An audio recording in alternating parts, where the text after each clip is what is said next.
নমস্কার ক্রিকেট ভক্তরা। কালকে ম্যাচ ছিল রাজস্থান রয়্যালস ভার্সেস সানরাইজার্স ভৈভবের ১৭ রানের পাল্টা ঈশান কিষানের অসাধারণ ইনিংস। রাজস্থানের ঘরের মাঠে জয় হায়দ্রাবাদের। Rajasthan Royals versus Sunrisers Hyderabad শনিবার IPL 2026-এ দুটি ম্যাচই চমকপ্রদ লড়াই দেখা গেল। দিল্লি ক্যাপিটালস ও পাঞ্জাব কিংস ম্যাচে দুই দলই বড় রান করার পর রাজস্থান রয়্যালস সানরাইজার্স হায়দ্রাবাদের ম্যাচে বড় স্কোর দেখা গেল। 25শে এপ্রিল জয়পুরে রাজস্থান রয়্যালসের বিপক্ষে সানরাইজার্স হায়দ্রাবাদ উইকেট রক্ষক ব্যাটসম্যান ঈশান কিষান ম্যাচ জয়ী ৭৪ রানের ইনিংস সুবাদে দলটি 5 উইকেটে জয় পায়, যা তাদের IPL 2026-এর টানা চতুর্থ জয় নিশ্চিত করে সাহায্য করে।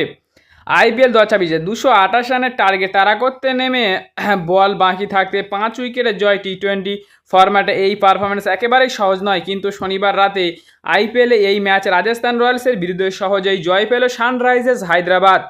Rajasthan Royals versus Sunrisers Hyderabad match শুরুতেই মনে হচ্ছিল ঘরের মাঠে জয়পুর খুব ইজিলিভাবে জিততে পারবে রাজস্থান রয়্যালস।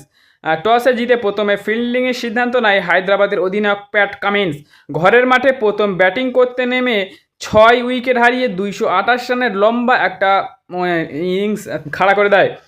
রান তাড়া করতে নেমে 18 ওভার 3 বলে 5 উইকেট হারিয়ে জয় তুলে নিল হায়দ্রাবাদ। এই জয়ের ফলে 7 ম্যাচ খেলে 8 পয়েন্ট নিয়ে লিগ টেবিলে চতুর্থ স্থানে উঠে গেল কামিন্সের দল। অন্যদিকে 7 ম্যাচ খেলে 10 পয়েন্ট নিয়ে হায়দ্রাবাদের ঠিক উপরের ধাপে রয়ে গেল রাজস্থান।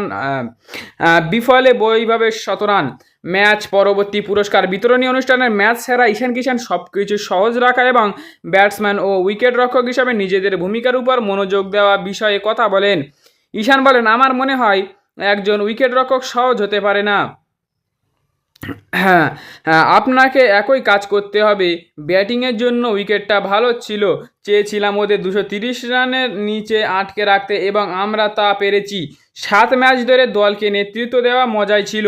আর তারপর প্যাট কামিন্স ফিরে আসা আমাদের বাড়তি বোলিং শক্তিশালী জুগিয়েছে। নেতৃত্বের চেয়ে ব্যাটিং এবং উইকেট কিপিং নিয়ে বেশি ভাবছে। এই ইনিংসের সুবাদে ঈশান চলতি মৌসুমে 8 ম্যাচে 39 গড়ে 198 স্ট্রাইক রেটে মোট 312 রান করেছিলেন। এদিন রাজস্থানের অসাধারণ ব্যাটিং করে কিষানের ওপেনিং বৈভব সূর্যবংশী তিনি 36 বলে 70 রান পুরো করলেও 37 বলে 103 রান করে আউট হয়ে যান। এই কিশোর 5টি বাউন্ডারি 1 ডজন ওভার বাউন্ডারি মারেন। উইকেট কিপিং ব্যাটসম্যান ধ্রুব জুরেল 35 বলে 51 রানের একটি পারি খেলেন। ডোনোভান ফেরেরা 16 বলে 33 রান করেন। হায়দ্রাবাদের ওপেনার টেভিস হেড 6 রান করে আউট হয়ে গেলেও অপর ওপেনার অভিষেক শর্মা দুর্দান্ত ব্যাটিং করেন। তিনি 29 বলে 11টি বাউন্ডারি এবং ওভার বাউন্ডারির সাহায্যে 57 রান করেন। অধিনায়ক ঈশান কিষান 31 বলে 74 রানের বিস্ফোরক ইনিংস খেলেন।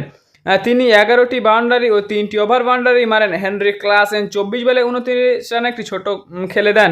নীতিশ কুমার রেড্ডি ঝোড়ো ইনিংস খেলেন। তিনি 18 বলে 36 রান করেন। তার ইনিংস ছিল জোড়া বাউন্ডারি ও 3টি ওভার বাউন্ডারি। ভৈভবে ঝোড়ো 100 রান ও অসাধারণ ইনিংস খেলার জন্য ম্যাচের সেরা খেলোয়াড় নির্বাচিত হলো ঈশান কিষান। তিনি অভিষেক শর্মার 57 সাথে একটি গুরুত্বপূর্ণ 132 রানের জুটি গড়ে তোলেন, যা প্রয়োজনীয় রান রেটে নিয়ন্ত্রণ রাখে। আমার মনে হয় আমরা বেশ শান্ত ছিলাম। সবথেকে গুরুত্বপূর্ণ বিষয় হলো একটি ভালো পাওয়ার প্লে কাটানো। আমি শুধু অভিষেকের সাথে যোগাযোগ রেখেছিলাম। রান রেট কত ছিল সে সম্পর্কে ভালোভাবে অবগত ছিলাম। মাঝখানে আমাদের একটি দুর্দান্ত জুটি হয়েছিল, যা আমাদের দলকে সাহায্য করেছে। শুধু ব্যাট করতে হবে এবং উপভোগ করতে হবে, ঈশান বলেন। ঈশান কিষান এই বক্তব্যটি রাখেন। এটি তার সেরা পারফরম্যান্স কিনা জানতে চাইলে তিনি যোগ করেন, না, সেরাটা এখনও আসেনি। আগামী 29 এপ্রিল ওয়াংখেড়ে স্টেডিয়ামে হায়দ্রাবাদের পরবর্তী ম্যাচ মুম্বাই ইন্ডিয়ান্সের সাথে মুখোমুখি হতে চলেছে। তো সেই ম্যাচের জন্য ঈশান কিষান বলেছেন যে এটা আমার ভালো পারফরম্যান্স নয়। আমি 29 এপ্রিল এর থেকে আরও ভালো খেলার চেষ্টা করবো। মুম্বাই ওয়াংখেড়ে এর থেকে আরও ভালো পিচ হয়, সেইখানটাতে কথা বলেছেন। প্রথম বলে ছক্কা মারার কোনো পরিকল্পনা আমার নেই। নিজের নির্ভীক মনোভাব নিয়েই সে আস্তে আস্তে এগিয়ে আসে।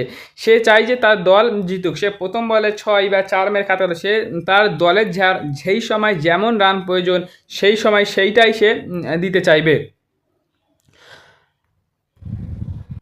তো কালকে দুটো ম্যাচই বড় রান চেজ হচ্ছে। একটা হচ্ছে পাঞ্জাব এবং দিল্লির 264 রানে সব থেকে আইপিএলের সব থেকে বড় রান চেস হয়েছে ওটা। এবারে এইটা হচ্ছে হায়দ্রাবাদ হচ্ছে 229 রান চেস করেছে, এটা হচ্ছে 3 নম্বর রান চেস। আর একটা মধ্যিখানে ছিল পাঞ্জাব চেস করেছিল 262। তাহলে হায়দ্রাবাদ এখন রান চেসে 3-এ রয়েছে। তো এই ছিল ভিডিওটা, আশা করি ভালো লেগেছে। ভালো লাগলে লাইক সাবস্ক্রাইব করে দাও আর ভিডিওটা বন্ধুদের কাছে শেয়ার করো। তো চলো বাই।